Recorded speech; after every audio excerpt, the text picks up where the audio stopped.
नागपूर जिल्ह्यातील सावनेरमध्ये रस्त्यावरील बेकायदेशीर अतिक्रमण, शहरातून निर्भयपणे धावणारी जड वाहने आणि भ्रष्ट व्यवस्थेच्या दुर्दैवी साखळीचा आणखीन एक बळी गेला आहे। गांधी पुतळा चौक परिसरामध्ये सावनेर पोलीस स्टेशन समोरच एका भीषण अपघातामध्ये बेडगाव येथील शालू घाटोडे वर्ष 45 या महिलेचा जागीच मृत्यू झालाय। MH32 AJ 0313 क्रमांकाच्या ट्रकनं MH40 BU 5040 क्रमांकाच्या मोटरसायकलला चिरडताच काही क्षणात संपूर्ण परिसरात मृत्यू सन्नाटाच पसरलाय। शालू घाटोडे आपल्या पतीसोबत आधार कार्ड अपडेट करण्यासाठी शहरात आल्या होत्या, मात्र नियतीनं वेगळेच भविष्य लिहिले होते। अपघाताची माहिती वाऱ्यासारखी पसरताच संतप्त नागरिकांनी पोलीस प्रशासन, शहरपालिका, महामार्ग आणि सार्वजनिक बांधकाम विभागावर तोंडसूक घेतले।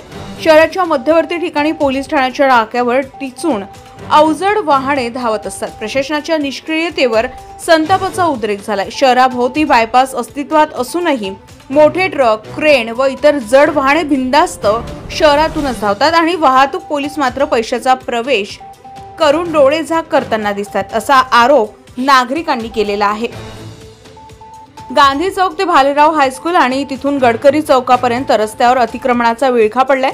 दुकाने, हातगाड्या, अनधिकृत बांधकामे यामुळे मुख्य रस्ते अरुंद झाले असून वाहतुकीचा श्वासच गुदमरलाय। या ठिकाणी पादचाऱ्यांना चालण्यासाठीही जागा नाही। वाहन चालकांचे काय हाल होत असतील याची कल्पनाही करवत नाही। स्थानिक नगर परिषद, पोलीस प्रशासन, महामार्ग पोलीस आणि सार्वजनिक बांधकाम विभाग यांची संयुक्त जबाबदारी असताना सर्वच विभाग एकमेकांवर बोट दाखवत जबाबदारीपासून पळ काढताना दिसतात। परिणामी निष्पाप नागरिकांना जीव गमवावा लागत आहे। गांधी चौक परिसरात केवळ 3 ते 4 महिन्यात 3 भीषण अपघात घडले आहेत। बोरुजवाड्याच्या 12 वर्षीय कार्तिक जीवतोडेचा ट्रॅक्टरच्या धडकेत मृत्यू, मंगसा येथील विजय दहाडचा क्रेनच्या धडकेत मृत्यू आणि आता शालू घाटोडे यांचा अपघाती मृत्यू, या तिन्ही घटना एक गंभीर प्रश्न उपस्थित करतात। सावनेर वाहतूक विभाग आणि त्यांचे प्रमुख सुभाष रुडे यांची भूमिका नक्की काय आहे? गंभीर म्हणजे गांधी पुतळा चौक हा सावनेरचा सर्वात गजबजलेला वर्दळीचा परिसर आहे, तरीही येथे वाहतूक पोलिसांचा कायमस्वरूपी बंदोबस्त का नाही? का त्यांना केवळ वसुलीसाठीच दिसणं महत्त्वाचं वाटतं? अपघातानंतर ठाणेदार उमेश पाटील व त्यांचा पथक घटनास्थळी धावले।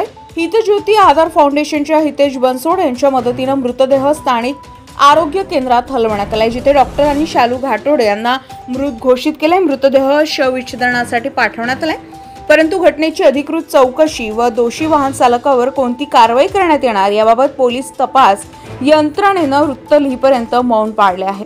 नागरिकांच्या मनात संशयाची पाल चुकचुकते आहे। सावनेच्या रस्त्यावर चाललेल्या या मृत्यूच्या खेळाला आळा घालण्यासाठी कोण पुढे येणार?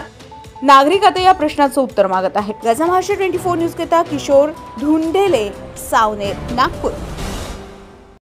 ताज्या घडामोडी आणि बातम्या जाणून घेण्यासाठी गरजा महाराष्ट्र 24 न्यूज या आपल्या YouTube चॅनलला सबस्क्राईब करा आणि बेल आयकॉन दाबायला विसरू नका, जेणेकरून आपला व्हिडिओ आल्याची ताजी खबर तुम्हाला ताबडतोब मिळेल।